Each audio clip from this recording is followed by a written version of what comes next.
Alright guys, so I'm doing a review of this Doritos. This is their Spicy Tropical Fusion. This was from Costco, believe it or not, and it was a chef collaboration apparently. So there it is, and there's the nutrient panel, and there's the ingredients. So let's do a quick taste test. Okay, so this is what they look like. Alright, let's do a quick taste test.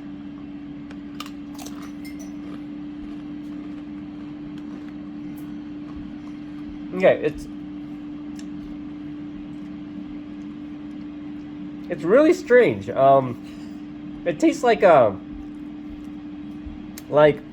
pineapple sort of flavor with a spice kick to the end. Let me another one. Oh. They're really spicy. Yeah, it tastes like a pineapple and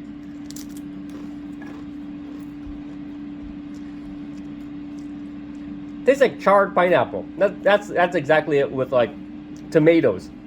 That's the best I can tell you what it tastes like. It's spicy.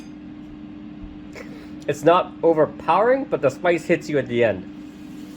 Sort of like a peppery type of spice to it too. So, yeah. I still think my favorite is still the sweet chili. So, but it's all right. Everybody check it out, guys.